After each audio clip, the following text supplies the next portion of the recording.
পুরুষের মতো আওয়াজ দিতে হবে। বলুন আলহামদুলিল্লাহ। রব্বানা লাকাল হামদ হামদান কাসীরান তাইয়্যিবান মুবারাকান ফীহি ইয়া রাব্বি লাকাল হামদু কামা ইয়ানবাগি লিজালালি ওয়াজহিক ওয়া আযীমি সুলতানিক। বাঁচলে বীরের মতো 1 ঘন্টা, বিড়ালের মতো 100 বছর বেঁচে থাকার কোনো মূল্য নাই। কথা বলেন ঠিক না ঠিক?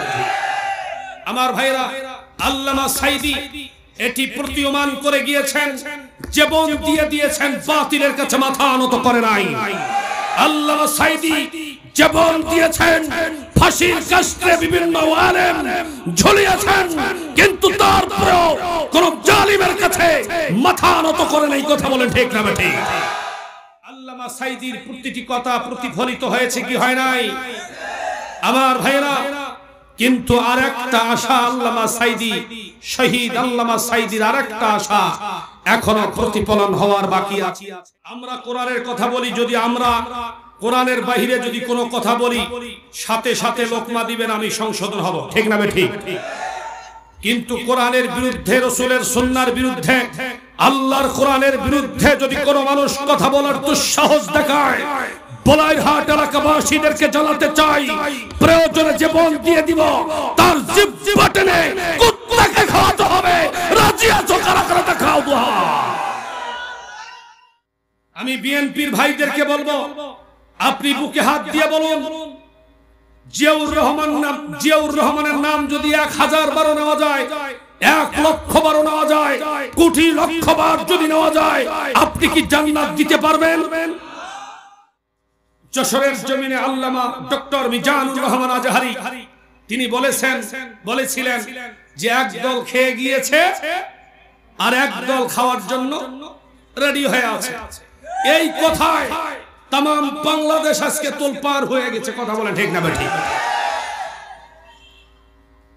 জিয়াউর রহমানের নাম নিলে জান্নাত পাওয়া যায়, এটি আপনার চোখে পড়লো। আর মিজানুর রহমান আজহারি যে কথাটা বলছে, তিনি তো কোনো নাম মেনশন করে বলেন নাই। তিনি বলেন নাই বিএনপির লোক, তিনি বলেন নাই জাতীয় পার্টির লোক, সেটা জামাতেরও লোক হতে পারে। মোকাবেলা করতে না পারেন সক্ষম ভাবে, এমন আমাবস্যার চাঁদ আসতে পারে যার সবে সাদেক হওয়া সম্ভব। সম্মানিত ভাইরা, শুধু তাই নয়, যে বক্তব্য দিয়েছিলেন এ বক্তব্য প্রতিফলিত হয়েছে। কথা বলে ঠিক না ঠিক?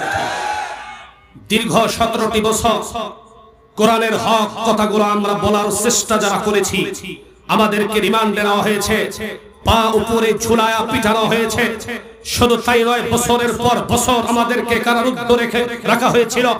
শুধু তাই নয়, মুসলমান ভাইরা, বলাইরহাট এলাকাবাসী বাঘের মতো গর্জন দিয়ে উত্তর এবং হুঙ্কার দিতে হবে। দীর্ঘ 16টা বছর কোন আলেম এই জালিম সরকারের কাছে নিরাপদ ছিল না। কথা বলে ঠিক না? আমার ভাইরা, শুধু তাই নয়, যারা এই কোরআনের কথা বলার চেষ্টা করেছে তাদেরকে ধরে ধরে রিমান্ড, তাদের ব্যাপারে রিমান্ড মঞ্জুর করা হয়েছে। শুধু তাই নয়, যারা এই কোরআনের কথা বলার চেষ্টা করেছে বা যারা কোরআনের কথা বলে বলে মানুষকে দ্বীনের পথে আহ্বান করার চেষ্টা করেছিল, তাদেরকে কারারুদ্ধ রেখে রেখে তাদের জীবনকে অতিষ্ঠ করে দিয়েছে। কথা বলে ঠিক না ঠিক? আজকে কুষ্টিয়ার সন্তান মুফতি আমির হামজা মানসিক রোগী হয়ে গেছে, ব্রিলিয়ান্ট একজন স্টুডেন্ট। শুধু তাই নয়, নেত্রকোনার একটি সন্তান, আমি তাকে সন্তানের মতো দেখি, রফিকুল ইসলাম মাদানী, ছোট্ট সন্তানকে কোরআনের দাওয়াত দিতে গিয়ে এই ছেলেটাকে পায়ের মধ্যে বেরি লাগায়া জাতির সামনে উন্মোচন করা হয়েছে। কথা বলে ঠিক না ঠিক? সম্মানিত ভাইরা, শুধু কি তাই, আল্লামা মামুনুল হক বাংলার দ্বিতীয় যার হুঙ্কারে বাতিল শক্তিরা ত্রন্তকরণ থরথর করে কাঁপে, সেই মামুনুল হককে তারা পঙ্গু করে দিয়েছে। কথা বলে ঠিক না ঠিক? এই জন্য আল্লামা সাঈদী সিলেটের জমিনে বলেছিলেন বেশি লাফালাফি বাড়াবাড়িও করিও না, বেশি লাফালাফি করিও না, বাড়াবাড়ি করবা না। বাংলার জনগণ, বাংলার মানুষ 16 কোটিতে যদি গাছের গোড়া আসতে নাড়া দেয়, বাংলার জমিনে ঠাই হবে না, মামবাড়ি দিল্লি গিয়া পড়বা। আল্লাহর এই গোলাম আল্লামা সাঈদীর প্রতিটি কথা প্রতিফলিত হয়েছে কি হয় নাই? আমার ভাইরা, কিন্তু আরেকটা আশা আল্লামা সাঈদী, শহীদ আল্লামা সাঈদীর আরেকটা আশা এখনো প্রতিফলন হওয়ার বাকি আছে, এবং সেটা আমরা আশা করি সেই বাতাস, সেই আলো আমরা উপলব্ধি করতে পারছি। কথা বলেন ঠিক না ঠিক? আমার ভাইরা, তারা চেয়েছিল আল্লামা সাঈদীকে অ্যারেস্ট করে কারাগারে নেলে পরে কোরআনের আওয়াজ থেকে, কোরআনের দাওয়াত থেকে মানুষকে দূরে রাখতে হবে। তারা মনে করেছিল আল্লামা সাঈদীকে যদি কারারুদ্ধ রাখা হয়, কোরআন থেকে মানুষ দূরে থাকবে। আলহামদুলিল্লাহ, দীর্ঘ 13টা বছর কারারুদ্ধ থাকার পরেও বাংলার জনগণকে কোরআন থেকে দূরে রাখতে পারে না এই জালিম সরকার।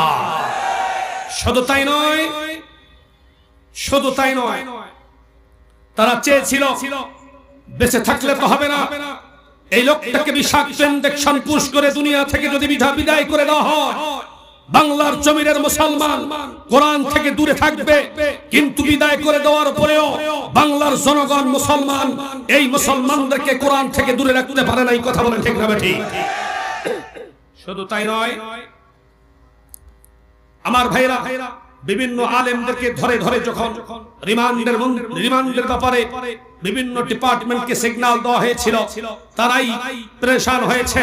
কিন্তু আলেমদের কাছে, বাতিলের কাছে, এই আলেমেরা আলেমদেরকে বাতিলের কাছে মাথা নত করাতে পারে না। এই কথা বলে ঠিক না ঠিক?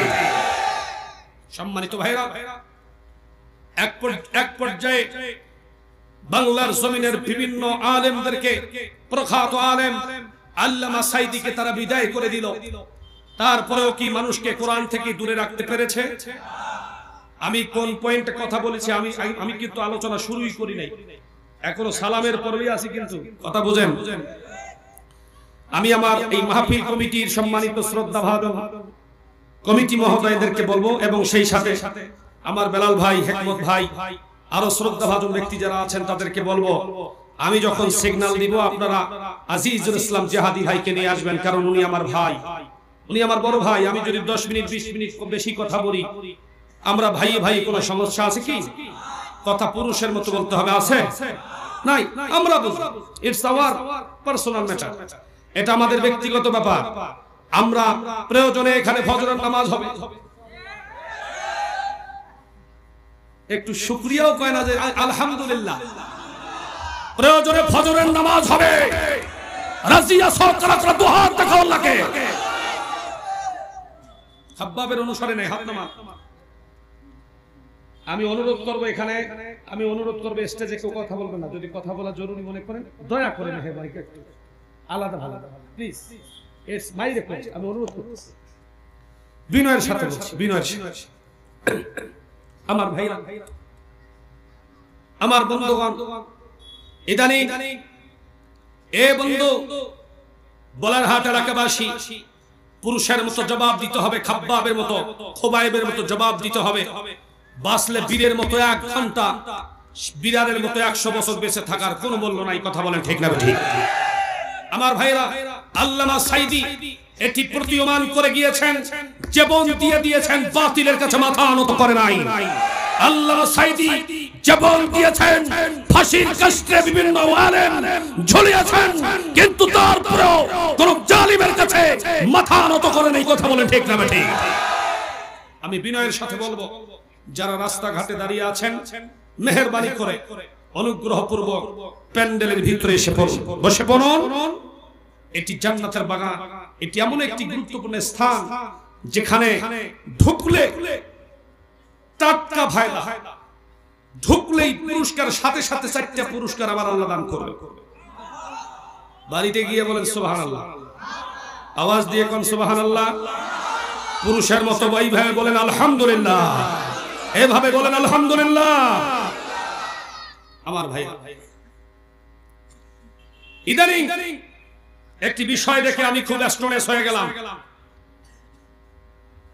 আলোচনা শুরু করার আগে, আলোচনার সূচনায় বা প্রারম্ভে আমি জাতিকে যে কথা বলতে চাই, কোন মানুষ যদি কোন মানুষের নাম নেয় জান্নাতে যাওয়া সম্ভব? বাংলাদেশে বিভিন্ন মানুষ বিভিন্ন দল করে, সেটা তার ব্যক্তিগত ব্যাপার। আমরা কোরআনের কথা বলি, যদি আমরা কোরআনের বাইরে যদি কোনো কথা বলি সাথে সাথে লোকমা দিবেন, আমি সংশোধন হব, ঠিক না ঠিক? কিন্তু কোরআনের বিরুদ্ধে, রাসূলের সুন্নাহর বিরুদ্ধে, আল্লাহর কোরআনের বিরুদ্ধে যদি কোনো মানুষ কথা বলার দুঃসাহস দেখায়, বলাইরহাট এলাকাবাসীদেরকে জানাতে চাই, প্রয়োজনে জীবন দিয়ে দিব, তার জিহ্বা টেনে কুত্তাকে খাওয়াতে হবে। রাজি আছো কারা কারা দেখাও দুহা।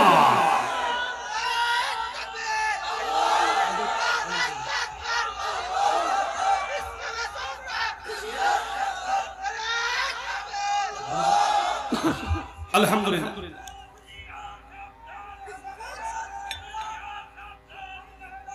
আলহামদুলিল্লাহ। তাকবীর দিতে হবে একসঙ্গে, বলেন আল্লাহু আকবার। এভাবে নয়, সমস্ত শক্তি নিয়ে আসেন বুকের মধ্যে, তাকবীর দাও, লিল্লাহে তাকবীর। সবাইকে দিতে হবে লিল্লাহে তাকবীর। আপনার তাকবীরে মানুষ মনে করবে যে না, আলোচনা কেবল শুরু হতে যাচ্ছে। দেন তো দেখি বলাইরহাট এলাকাবাসী, লিল্লাহে তাকবীর। আলহামদুলিল্লাহ। আমার ভাইরা, ইদানিং বিএনপির এক নেতা বলল জিয়াউর রহমানের নাম নিলে নাকি জান্নাত পাওয়া যায়। আমি বিএনপির ভাইদেরকে বলবো, আপনি বুকে হাত দিয়ে বলুন, জিয়াউর রহমানের নাম যদি 1000 বার নেওয়া যায়, 1 লক্ষ বার নেওয়া যায়, কোটি লক্ষ বার যদি নেওয়া যায়, আপনি কি জান্নাত দিতে পারবেন? আপনি কেন এই ধরনের বক্তব্য, মন্তব্য আপনি মঞ্চে তুলে ধরেন? জিয়াউর রহমান কি? হ্যাঁ, তিনি দেশের জন্য কাজ করেছেন, তার মানে এমন নয় জিয়াউর রহমানের নাম নিলে জান্নাতে যাওয়া যাবে। একজন নেতা বলল জিয়াউর রহমানের নাম যে ব্যক্তি প্রতিদিন তার নামটা জপবে, আল্লাহ তাকে জান্নাত দিয়ে দিবে। অথচ যশোরের জমিনে আল্লামা ডক্টর মিজানুর রহমান আজহারি তিনি বলেছিলেন যে এক দল খেয়ে গিয়েছে আর এক দল খাওয়ার জন্য রেডি হয়ে আছে। এই কথায় তাম বাংলাদেশ আজকে তোলপাড় হয়ে গেছে। কথা বলে ঠিক না ঠিক? জিয়াউর রহমানের নাম নিলে জান্নাত পাওয়া যায়, এটি আপনার চোখে পড়লো। আর মিজানুর রহমান আজহারি যে কথাটা বলছে, তিনি তো কোনো নাম মেনশন করে বলেন নাই। তিনি বলেন নাই বিএনপির লোক, তিনি বলেন নাই জাতীয় পার্টির লোক, সেটা জামাতেরও লোক হতে পারে। আপনার লাগলো কেন? তার মানে আপনার দোষ।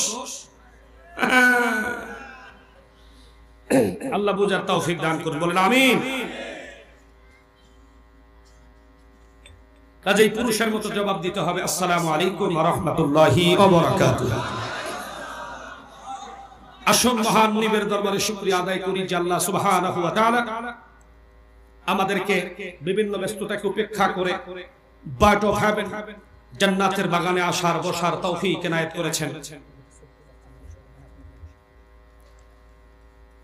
সেই মহান রব্বে কারীমের দরবারে শুকরিয়া আদায় করি যে মহান আল্লাহ সুবহানাহু ওয়া তাআলা আমাদেরকে বিভিন্ন ব্যস্ততাকে উপেক্ষা করে জান্নাতের বাগানে আসা বসার তৌফিক এনায়েত করেছেন। এই জন্য আমরা বলুন তো খুশি না বেজার? খুশির আওয়াজ ধীরে হবে না জোরে হবে ভাইজান? খুশি না বেজার? কম না বেশি? হৃদয়ের সবটুকু ভালোবাসা উজাড় করে শ্রদ্ধা জনিত কণ্ঠে মহান মুনিবের শিখানো ভাষায় শুকরগুজার হচ্ছি। জবান ছেড়ে দিয়ে এক যুগে উচ্চ স্বরে আওয়াজ দিয়ে, এই যুবকেরা সামনে আসো, তোমরাই আমাদের আগামীর ভবিষ্যৎ, এদিকে আসো।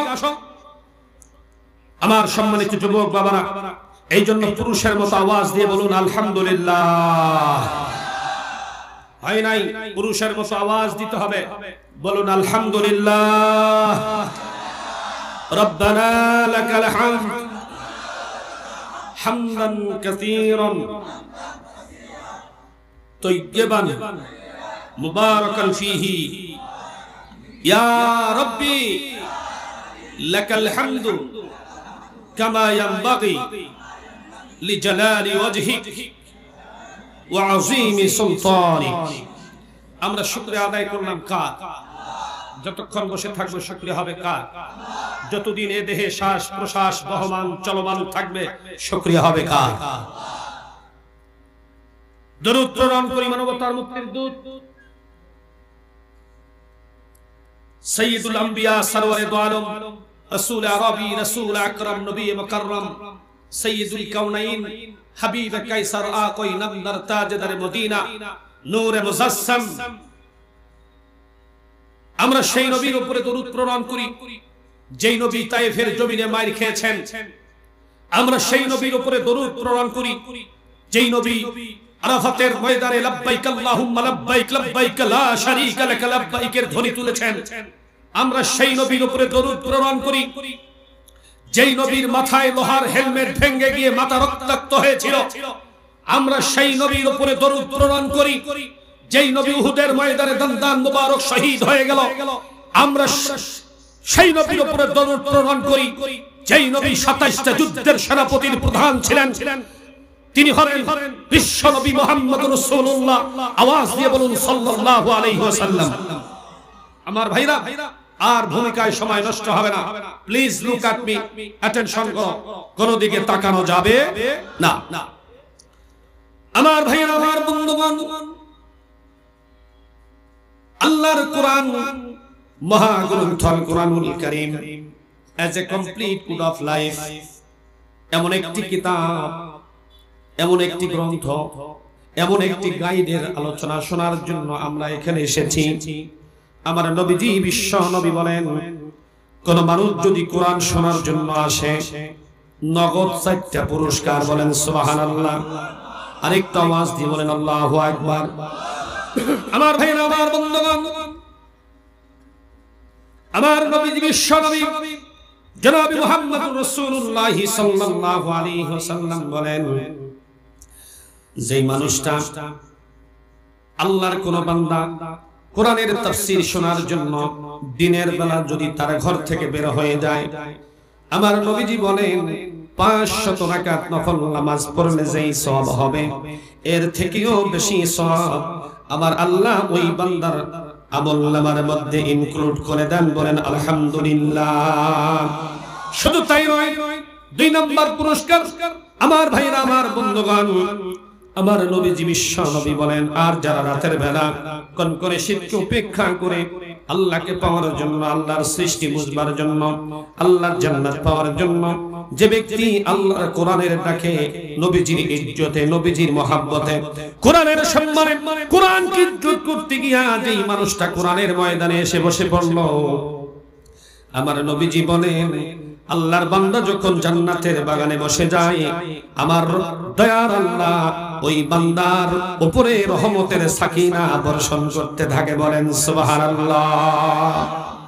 আমার ভাইরা, 3 নম্বর পুরস্কার হলো বান্দা যতক্ষণ কোরআনের তাফসীর শুনবে, যতক্ষণ কোরআনের আলোচনা শুনবে, বান্দার আমলনামা থেকে আমার আল্লাহ গুনাহগুলো ঝরাতে থাকবে। 4 নম্বর পুরস্কার, বান্দার গুনাহ ঝরে যাবে, ফাঁকা জায়গাগুলোতে আমার আল্লাহ রাব্বুল আলামিন নেকি দিয়ে আমলনামাকে পূর্ণ করে দিবেন। বলেন সুবহানাল্লাহ। বলাইর হাটবাসী, আমি আপনাদের কাছে জানতে চাই, এখানে এমন কোন মানুষ আছে নাকি জীবনে কোনো গুনাহ করি নাই? আছে এরকম মানুষ? প্রত্যেকটি মানুষের কম বেশি গুনাহ আছে। কেউ কম করেছে, কেউ বেশি করেছে। আমার ভাইরা, যেই নবী যার ব্যাপারে আমার আল্লাহ খুলুকিন আজিম শব্দ ব্যবহার করেছেন, সেই নবীও আল্লাহর কাছে গুনাহের জন্য মাফ চেয়েছেন, ইস্তিগফার করেছেন, তাহাজ্জুদ করেছেন, নফল করেছেন, ইশরাক করেছেন, চাষ করেছেন, আওয়াবিন করেছেন। আমার ভাইরা, গভীর রাতে চোখের পানিতে যায় নামাজ ভিজিয়ে দিয়েছেন। যেই নবীর কোন গুনাহ নাই, যেই নবী মরতে দেরি, যেই নবী পরলোক গমন করতে দেরি হয়েছে, আল্লাহ সুবহানাহু ওয়া তাআলা তার কবরটাকে জান্নাতের বাগানে পরিণত করতে দেরি করেন নাই। আমার ভাইরা, যেই নবী আরাফাতের ময়দানে সকল নবীদের সর্দার হবে, সকল উম্মতদের সর্দার হবে, কিয়ামতের ময়দানে আল্লাহর সামনে কোন নবীর ক্ষমতা নাই আল্লাহর সামনে মাথা উঁচু করে কথা বলে, শুধুমাত্র আমার নবী বিশ্ব নবী সাইয়্যিদুল আম্বিয়া আল্লাহর চেয়ারের ডান পাশে সভাপতির আসন গ্রহণ করবেন, বলেন সুবহানাল্লাহ। সেই নবীও আল্লাহর জাহান্নামের ভয়ে কেঁদেছেন, ঠিক না বেঠিক? আমার ভাইরা, যেই নবী হাসরের ময়দানে রব্বি হাবলি উম্মতি বলে কাঁদবেন, মাকামে মাহমুদে সিজদায় পড়ে কিয়ামতের ময়দানে দাউদ আলাইহিস সালাতু ওয়াস সালাম চিন্তায় থাকবেন, নূহ আলাইহিস সালাতু ওয়াস সালাম চিন্তায় থাকবেন, আইয়ুব আলাইহিস সালাতু ওয়াস সালাম চিন্তায় থাকবেন, ইউনূস আলাইহিস সালাতু ওয়াস সালাম চিন্তায় থাকবেন, বিভিন্ন পয়গম্বরেরা চিন্তায় থাকবেন।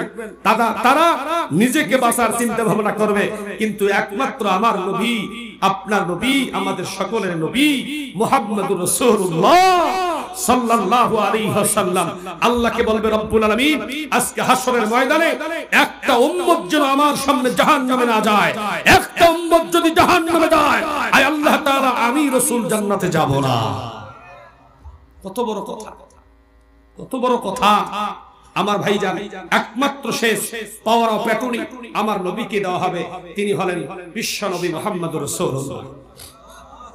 বাংলাদেশে তো অনেক বাবা আছে, জান্নাতের সার্টিফিকেট আছে না নাই? বাবার কদমমসি করলেই নাকি জান্নাত পাওয়া যায়, বাবার সফর সঙ্গী হলেই জান্নাত পাওয়া যায়। বাবা বলে যে কোনো নামাজ রোজা লাগবে না, তুমি আমার সাথে থাকো, আমি তোমাকে পা ধরে এইভাবে সরে মারবো, তুমি জান্নাতে চলে যাবে। আপনাদের এলাকায় এরকম মানুষ নাই আমার ভাইজান। আমি বলবো শুনুন, প্লিজ লিসেন টু মি। আল্লাহর জমিনে একমাত্র জান্নাত যেতে গেলে কিয়ামতের ময়দানে যদি আল্লাহর সেই জান্নাত পেতে চান, অবশ্যই আল্লাহর গোলামি করতে হবে। আর আল্লাহর গোলামির পাশাপাশি ওয়াতুজাহিদুনা ফি সাবিলিল্লাহ, দ্বীনের জন্য, ইসলামের জন্য, আল্লাহ পাকের এই কোরআনের রাজ কায়েম করতে গেলে প্রয়োজনে জীবন দিতে হবে। বাতিলের কাছে মাথা নত হবে না।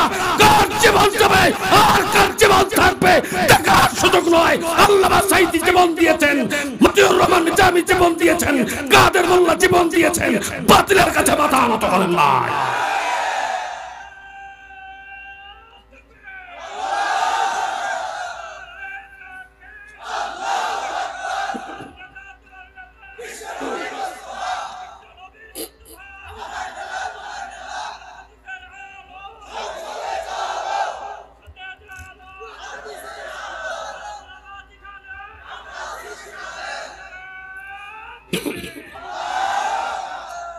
আলহামদুলিল্লাহ সুম্মা আলহামদুলিল্লাহ।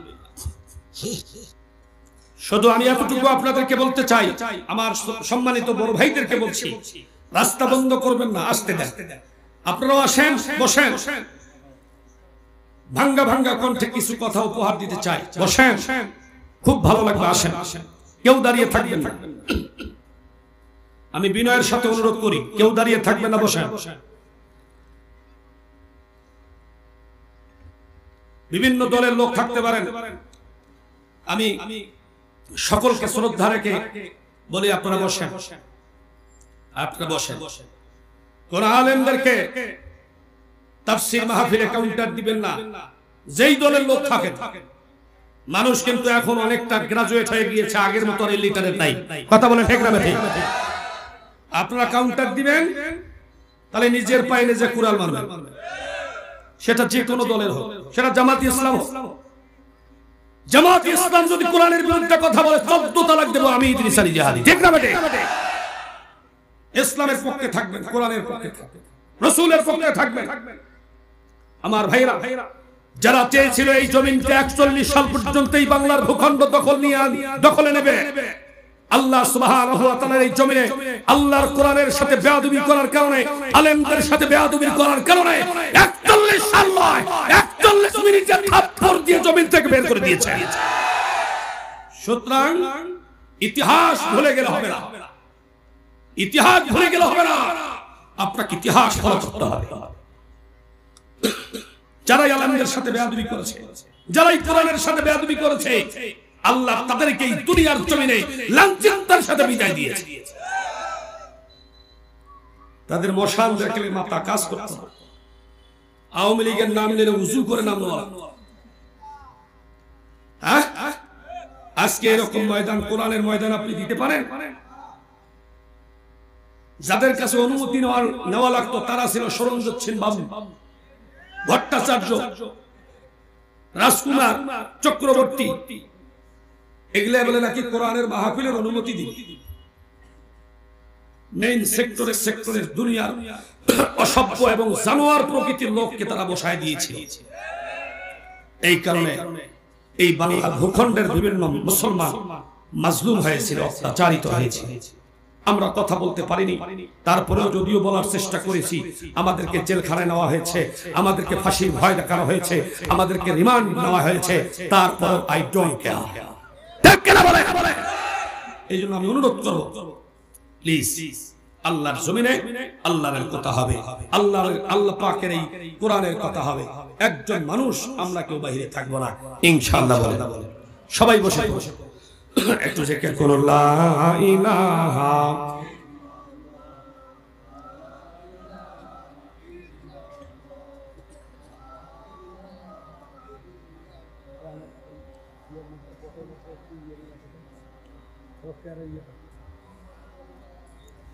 আর জোরে লা ইলাহা ইল্লাল্লাহ, লা ইলাহা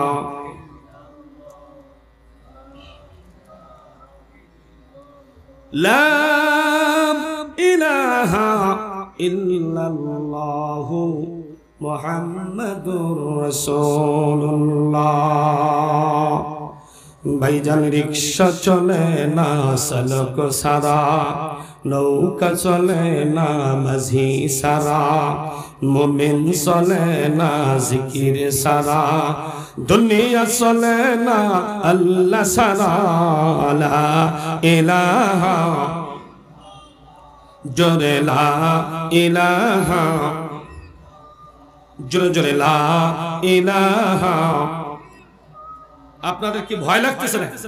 তা পুরুষের মতো পড়েন না ভাই, লা ইলাহা জোরে জোরে লা ইলাহা, আর জোরে লা ইলাহা, লা ইলাহা,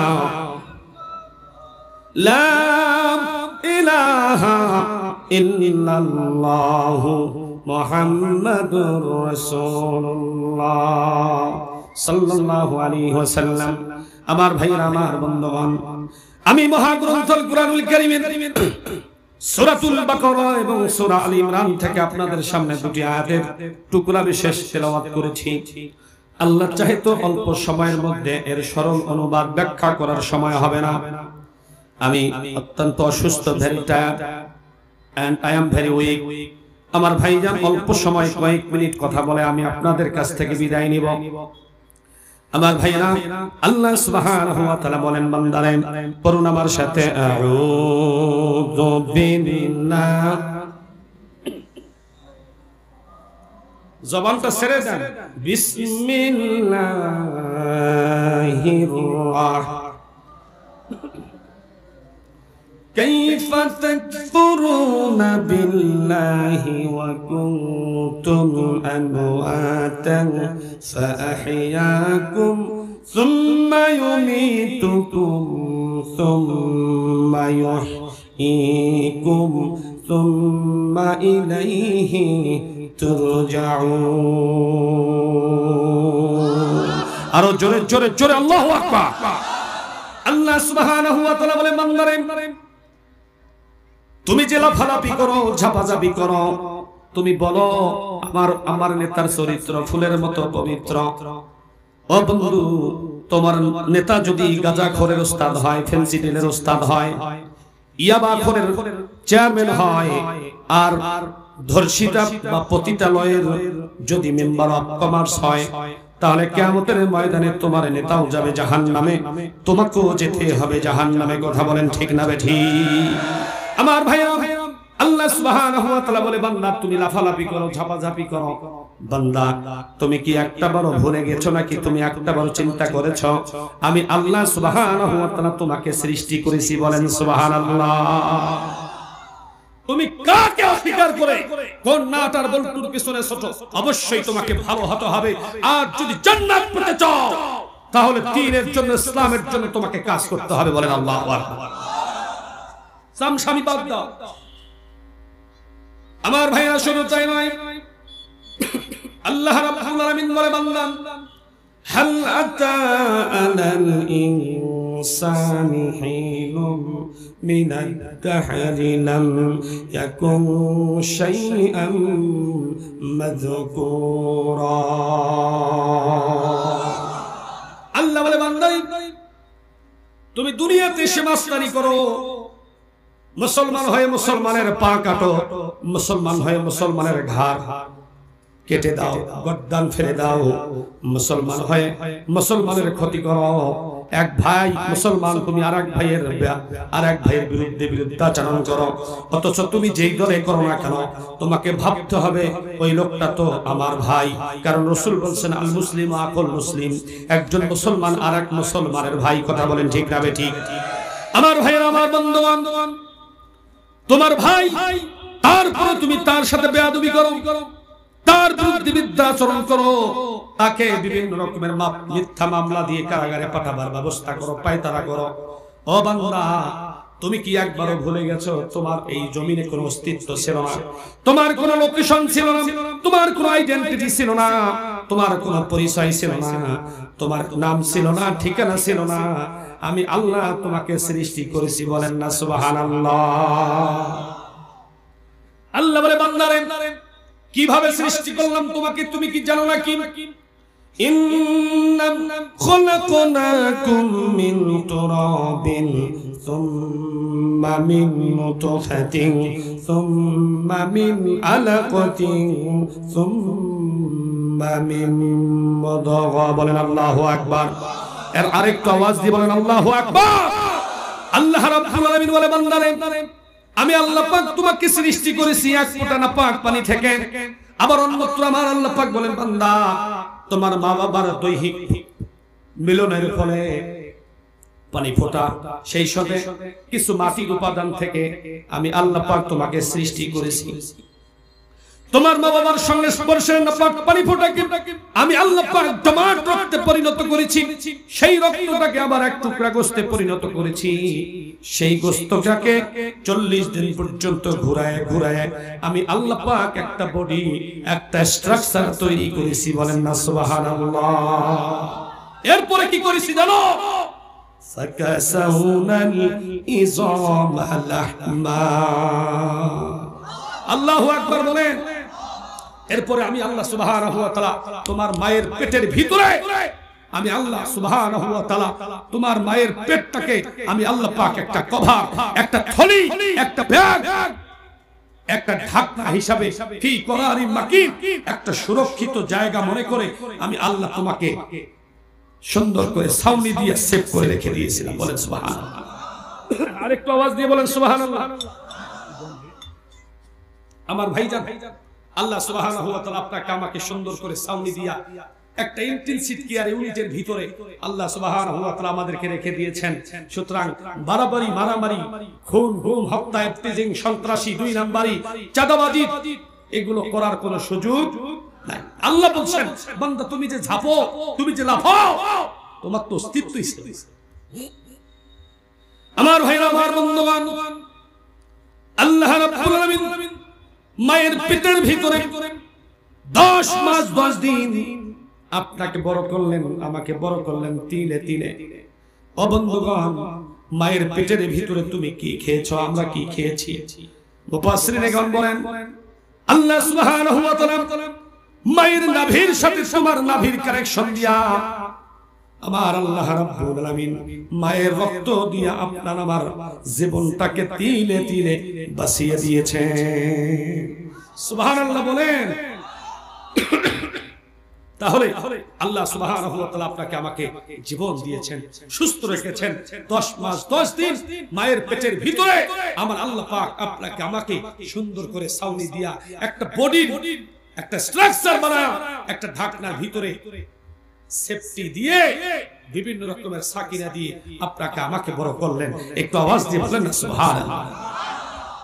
আমার ভাইরা, এই আয়াতে কারিমা যখন নাজিল হলো, সাহাবায়ে কেরাম স্টোরেজ হয়ে গেলেন। হট হয়ে গেলেন।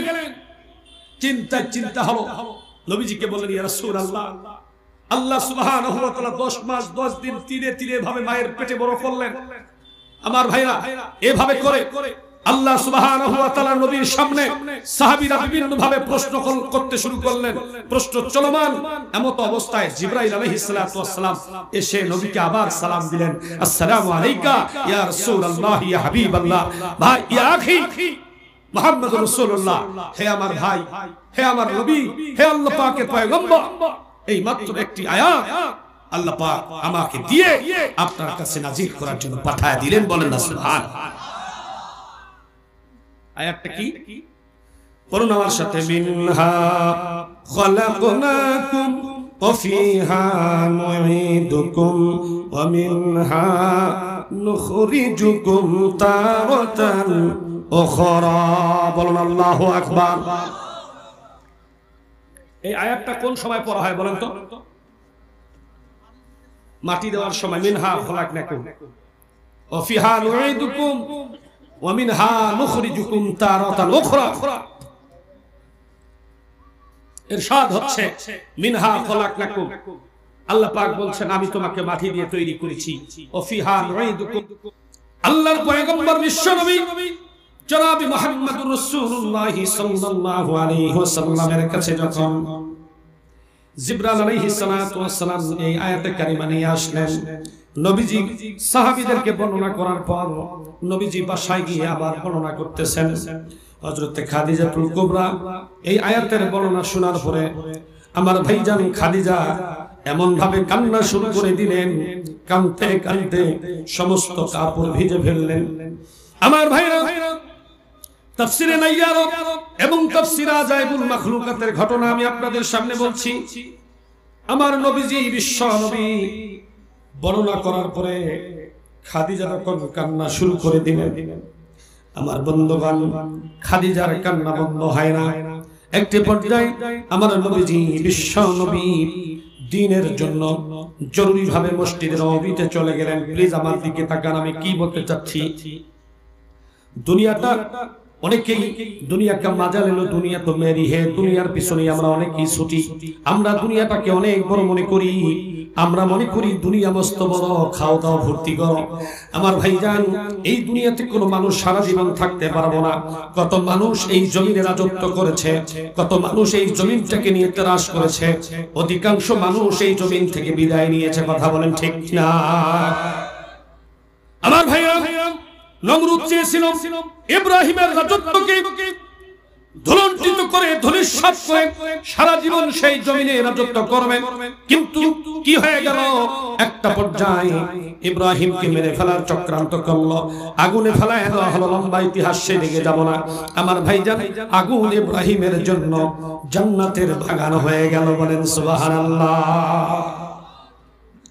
এই জমিনে নমরুদ রাজত্ব করেছে, কিন্তু টিকে থাকতে পারে নাই। ফেরাউন রাজত্ব করতে চেয়েছিল, টিকে থাকতে পারে নাই। কারুন রাজত্ব করতে চেয়েছিল, টিকে থাকতে পারে নাই। শুধু তাই নয়, আব্রাহা রাজত্ব করতে চেয়েছিল, টিকে থাকতে পারে নাই। স্বৈরাচার বাংলার জমিনে এই ভূখণ্ড নিয়ে বেয়াদবি করার চিন্তা ভাবনা করেছিল, কিন্তু তাকে আমার আল্লাহ টিকতে দেয় নাই। কথা বলে ঠিক না ঠিক? সুতরাং আমি বলতে চাই, বাংলার জমিন এই ভূখণ্ড, এই বাংলার ভূখণ্ড ৫৬,০০০ বর্গ মাইলের এই সোনার ভূখণ্ড নিয়ে বেয়াদবি করার দুঃসাহস কেউ দেখাবেন না। আর আল্লাহর জমিনে আল্লাহর কোরআন নিয়ে কেউ বেয়াদবি করার চিন্তা করবেন না, তাহলে আল্লাহ পাক জিরো থেকে হিরো থেকে জিরো বানায় দিবেন। কথা বলে ঠিক আছে? কত জিরোকে আমার আল্লাহ হিরো বানায় দিয়েছেন। নবীজির কল্লা কাটার জন্য গিয়েছিল ওমর, আর আল্লাহ পাক কেমন ভাবে কবুল করলেন। আমার নবীজি বলছেন, আনা খাতামান নাবিয়িন লা নাবিয়্যা বাদি, আমি শেষ নবী, আমার পরে পৃথিবীতে কোনো নবী আসবে না। তবে যদি নবী আসতো, আমার ওমর হয়ে যেত। সুবহানাল্লাহ। যে ওমর ছিল জিরো, আল্লাহ তাকে কি করলেন? জোরে বলেন, হিরো বানালেন। আমার ভাইরা, শুধু কি তাই? আবু তালেব নবীর চাচা, নবীজিকে খুব ভালোবাসতেন, কিন্তু ঈমান না আনার কারণে কাল কঠিন কিয়ামতের ময়দানে হালকা শাস্তি, ঠান্ডা শাস্তি, একবারে নরমাল, তার পায়ের নিচে একজোড়া জুতা পরিয়ে দেওয়া হবে, আগুনের জুতা। এই জুতার এই আগুনের তাপে মাথার মগজগুলো কান দিয়ে, নাক দিয়ে ভাতের মারের মতো বের হতে থাকবে। খুলুক ফিন্নার, এই শাস্তি চলবে আজীবন। আমার ভাইজান, আর যারা জান্নাতে যাবে, যারা দুনিয়াতে ভালো কাজ করবে, ভালো আমল করবে, আমার আল্লাহ এই মানুষগুলোকে দুনিয়া তো ওয়ালিমান খাফা মাকাম রাব্বিহি জান্নাতান, দুনিয়া তো জান্নাতের একটি সিম্পটম, জান্নাতের একটি সুঘ্রাণ, জান্নাতের কিছু বাতাস তার নাকের মধ্যে বইয়ে দিবে, এবং মরতে দেরি হবে, কবরটা জান্নাতের বাগান হতে দেরি হবে। সুবহানাল্লাহ। আমার ভাইরা, আমার নবীজির উপরে যখন এই কুরআনুল কারীমের আয়াত নাযিল হয়ে গেল, আল্লাহর পয়গম্বর বিশ্ব নবী হুজরাখানায় গিয়ে বিবিদের সামনে বলতেছেন, এমত অবস্থায় মসজিদ নববী থেকে আবু বকর, ওমর, ওসমান, আলী, বিভিন্ন সাহাবীরা বিভিন্ন ভাবে তলব করতেছেন আমার নবীজিকে। আমার নবীজি সেখানে গেলেন, মা বোনেরাও একটু যদি থাকেন, আপনারা মা বোনদের প্যান্ডেল আছে, মা বোনেরা এই হাদিসটি কি খুব গুরুত্বপূর্ণ, হাদিসটি অত্যন্ত গুরুত্বপূর্ণ, একেবারেই মন দিয়ে খলুসিয়াত মনে ইখলাসের সাথে হাদিসটি শুনতে হবে। আমার নবীজি বিশ্ব নবী মসজিদ নববীতে গেলেন, হাদিসের দার দিচ্ছিলেন, নবীজি হাদিসের দার সাহাবীদেরকে দিচ্ছেন। এমত অবস্থায় আমার ভাইজান হযরত ফাতেমা, যেই সময় ফাতেমাতুজ জাহরা রাদিয়াল্লাহু তাআলা আনহা হুজরাখানায় নবীজির কাছে গেলেন, আর যেই সময় হযরত খাদিজাতুল কুবরা রাদিয়াল্লাহু তাআলা আনহা, যেই খাদিজাকে আমার আল্লাহ আরশ আজিম থেকে সালাম দিয়েছেন, একটু আওয়াজ দিয়ে পুরুষের মতো বলা যাবে কি আল্লাহু আকবার। তিনি কেমন মহিলা, তিনি কোন কোয়ালিটির মহিলা, আল্লাহ সুবহানাহু ওয়া তাআলা আরশ আজিম থেকে সালাম দেন। আমার ভাইরা, আমার বন্ধুগণ, আল্লাহর পয়গম্বর বিশ্ব নবী হাদিসের দাস দিচ্ছেন।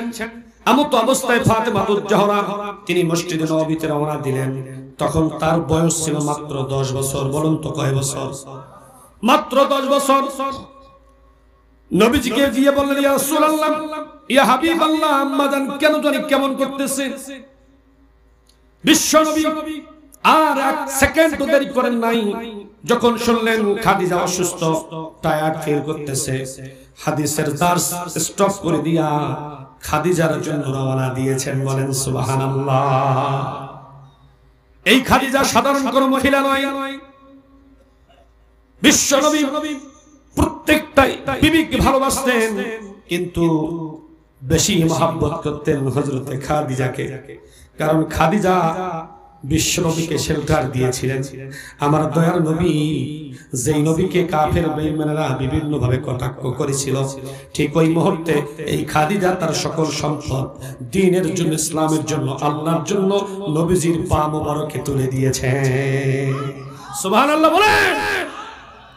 আমার ভাইরা, আমার বন্ধুগণ, আল্লাহর পয়গম্বর মুহাম্মদুর রাসূলুল্লাহ সাল্লাল্লাহু আলাইহি ওয়াসাল্লামকে ফাতেমা বললেন, আব্বা জান, আমার আম্মা খুব অসুস্থ।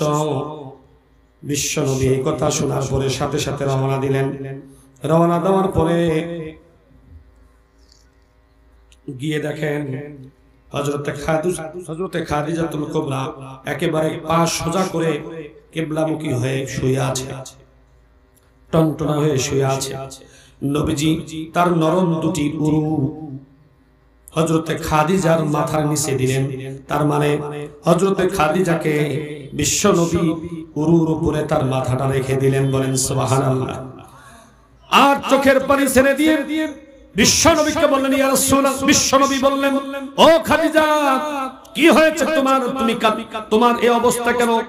হযরতে খাদিজা বললেন, ইয়া রাসূলুল্লাহ, ইয়া হাবিবাল্লাহ, আপনি যখন এই আয়াতে কারিমা আমার সামনে শোনালেন, আমি এতটাই টায়ার্ড হয়ে গেলাম, ক্লান্ত হয়ে গেলাম, আমি এতটাই ভীত সন্তুষ্ট হয়ে গেলাম, আমি এতটাই দুর্বল হয়ে গেলাম, আল্লাহ মাটি থেকে তৈরি করেছে, মাটির ভিতরে আসতে হবে, আবার এই মাটি দিয়েই আবার আমার আল্লাহ পুনরুত্থান করবেন।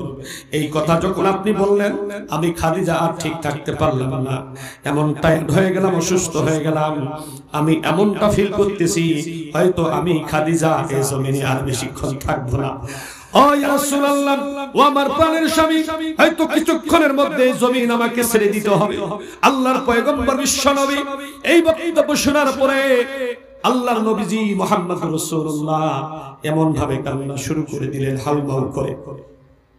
কারণ নবীজি বিশ্ব নবী মক্কা নগরীতে যে সময় তার চাচাও তার বিপক্ষে ছিলেন, তার আত্মীয় স্বজন বিপক্ষে ছিলেন, গ্রামের অধিকাংশ লোক তার বিপক্ষে ছিলেন, সেই সময় আমার দয়াল নবীকে একাই শেল্টার দিয়েছেন হযরতে খাদিজা।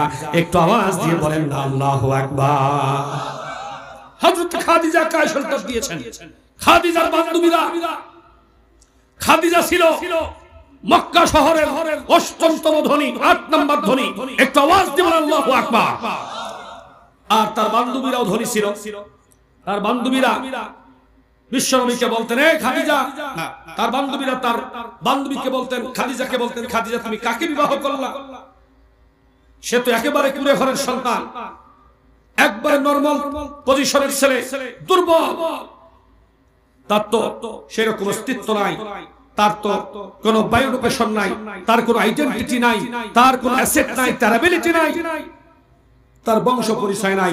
এভাবে বিভিন্ন ভাবে ধিক্কার দিতেন, বিভিন্ন ভাবে খাদিজাকে কটাক্ষ করতেন আর বলতেন খাদিজা এমন স্বামীকে তুমি বিবাহ করলা, একবেলা খাবে সে অবস্থাও তো না। বিশ্বনবী মুহাম্মদ রাসূলুল্লাহ সাল্লাল্লাহু আলাইহি ওয়াসাল্লামের বিবি হযরত খাদিজা তার বান্ধবীদেরকে বললেন, ও বান্ধবীরা শোনো, তোমরা তো জানো আমার কোটি কোটি টাকার সম্পদ।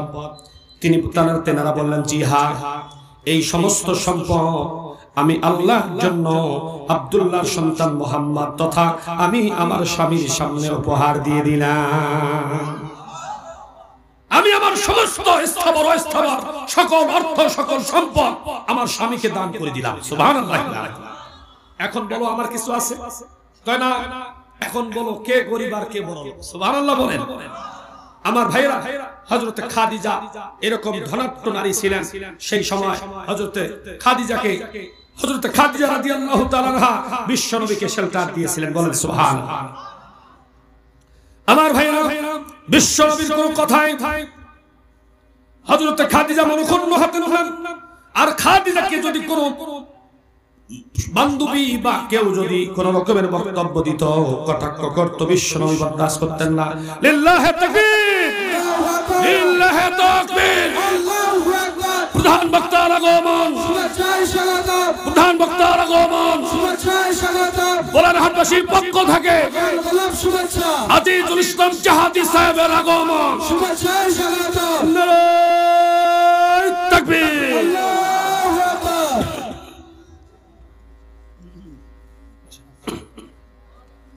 আলহামদুলিল্লাহ, বাঘ এসে গেছে, বাঘ বসেন।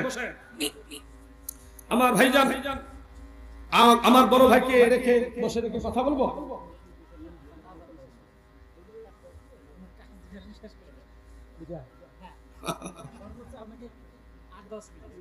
আলহামদুলিল্লাহ, আমার ভাইরা, আল্লাহর পয়গম্বর বিশ্বনবী মুহাম্মদ রাসূলুল্লাহ সাল্লাল্লাহু আলাইহি ওয়াসাল্লাম চলে আসলেন। আসার পরে খাদিজার কাছে বসলেন। এই পায়ের ডান পায়ের উরুটা, উরুর উপরে খাদিজা রাদিয়াল্লাহু তাআলা আনহার মাথাটা রেখে দিলেন আর বললেন, খাদিজা কি হয়েছে বলো, তুমি কাঁদো কেন? হযরতে খাদিজা বললেন, হয়তো আমি আর বেশিক্ষণ থাকবো না, এই দুনিয়ার জমিন থেকে বিদায় নিব, তবে যাওয়ার আগে 3টা প্রশ্ন আপনার কাছে, 3টা আবেদন। আল্লাহর নবী সাল্লাল্লাহু আলাইহি ওয়াসাল্লাম বললেন, খাদিজা কি সেই আবেদন? খাদিজা বললেন, ইয়া রাসূলুল্লাহ, 3টা আবেদনের 1 নম্বর আবেদন হলো, আমি যদি মারা যাই আমাকে নতুন কাফন দিয়ে আপনি কাফন পরাবেন না, আপনার জুব্বা দিয়ে আপনি আমাকে কাফন পরিয়ে দিবেন। বলেন সুবহানাল্লাহ। 2 নম্বর আবেদন হলো, আমি মারা যাওয়ার পর আমার এই দেহটাকে, আমার এই লাশটাকে আপনি নিজের হাতে শোয়া দিবেন। সুবহানাল্লাহ বলেন। তিন নাম্বার আবেদন হলো, ইয়া রাসূলুল্লাহ আমি তো কবরে থাকবো, আপনি তো থাকবেন উপরে, আমি তো থাকবো নিচে। ফেরেশতারা এসে আমাকে প্রশ্ন করবে, আমি যদি জবাব দিতে না পারি, ইয়া রাসূলুল্লাহ আমি কি জবাব দিব? আমি যদি জবাব দিতে না পারি তো জাহান্নাম তো আমার জন্য অনিবার্য। ইয়া রাসূলুল্লাহ আপনার কাছে আমার আবেদন হলো, আপনি অবশ্যই কবরের উপরে বসে থাকবেন, যতক্ষণ না মুনকার নাকির আসবে, ফেরেশতারা আসবে, ততক্ষণ পর্যন্ত আপনি বসে থাকবেন। জবাব শেষ হয়ে যাবে, তারপরে আপনি চলে যাবেন। আল্লাহু আকবার। এত কান্না, শেষ পর্যন্ত নবীজি বাধ্য হয়ে গেলেন। খাদিজার মৃত্যু হয়ে গেল, খাদিজাকে কাফন পরিয়ে দেওয়া হলো নবীজির জুব্বা দিয়ে, এবং সেই সঙ্গে নবীজিকে নিজের হাতে হযরতে খাদিজাকে কবরে শোয়াইলেন এবং কবরের উপরে অনেকক্ষণ বসে থাকলেন। মুনকার নাকির আসে না, নবীজির অন্যান্য সাহাবীরা কাঁদতেছেন আর বলতেছেন, ইয়া রাসূলুল্লাহ আর কতক্ষণ থাকবেন, চলেন।